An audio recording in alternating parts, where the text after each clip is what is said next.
কারণ এটা হচ্ছে নষ্টের গোড়া। আমার সামনে থাকা আমার যোদ্ধারা যেন সজাগ থাকে। আরেকটি অনুরোধ করব সবশেষে, সেটি হচ্ছে স্বরাষ্ট্র মন্ত্রণালয় এবং অন্তর্বর্তীকালীন সরকার অপারেশন ডেভিল হান্ট চালু করেছে। ডেভিল শুধুমাত্র ছাত্রলীগ, যুবলীগ, আওয়ামী লীগের ব্যানারে ছিল না, এখনো নেই। ওই কার্যক্রম যদি বর্তমানে রাজনীতি করছে এমন কোন রাজনৈতিক দলের কোন কর্মী করে, তাকেও ডেভিল হিসেবে গণ্য করে গ্রেফতার করতে হবে। সেই কার্যক্রম যদি সমন্বয়কের নাম ব্যবহার করে কেউ করে, তাকেও গ্রেফতার করতে হবে। বাংলাদেশ থেকে এই স্বাধীনতা পরবর্তী সময়ে সকল ডেভিলের বিরুদ্ধে যথাযথ আইনানুগ ব্যবস্থা গ্রহণ করতে হবে, যেন রক্ত আর জীবনের বিনিময়ে অর্জিত এই নতুন স্বাধীনতা, এই নতুন জুলাই স্পিরিট কখনো বৃথা না যায়। এই কারণে ওই 15 জুলাই ছাত্রলীগ, আওয়ামী লীগ, যুবলীগের সন্ত্রাসী ক্যাডাররা টার্গেট করে মেয়েদের উপরে হামলা করেছিল। কিছুক্ষণ আগে আমাদের বোন তন্নি এখানে এসেছিল, হয়তো তার ফেসটি অনেকে মিলাতে পারছিলাম না আমরা, কিন্তু ভয়ে জুবুথুবু হয়ে থাকা, ওই যে রক্তাক্ত মুখ, ওই যে চেহারা, এই চেহারা শুধু বাংলাদেশ নয়, পুরো বিশ্ব বিবেককে দাঁড়িয়ে দিয়েছিল।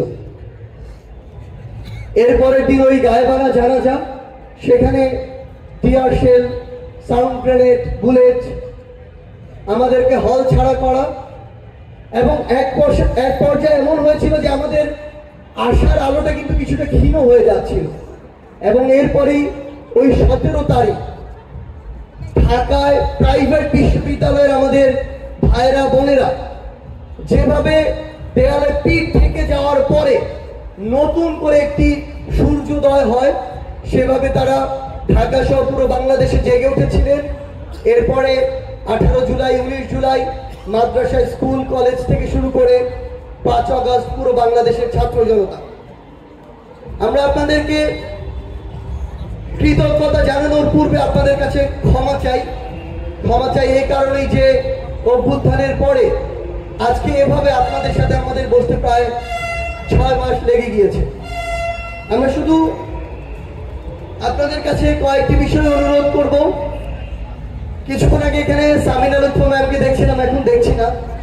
ডিবি অফিসে যখন আমাকে আর হাসনাতকে, নাহিদ, আসিফ, বাকেরকে নিয়ে যাওয়ার একদিন পরে নিয়ে যাওয়া হচ্ছিল, তখন গাড়িটা যখন ডিবি অফিস দিয়ে ঢুকছিল গেট দিয়ে, আমরা দেখছিলাম সামিনা লুৎফা ম্যাম, তানজিম স্যার সহ আরো 5-6 জন শিক্ষক সেখানে গেটে দাঁড়িয়ে আছেন তার শিক্ষার্থীদের সেখান থেকে মুক্ত করার জন্য। তো এই প্রত্যেকটি জিনিস আমাদেরকে অভয় দিয়েছিল, সাহস দিয়েছিল। আমরা আমাদের জায়গা থেকে শ্রদ্ধা করে আমাদের সেই সম্মানিত শিক্ষকদেরকে আজকে স্মরণ করতে চাই।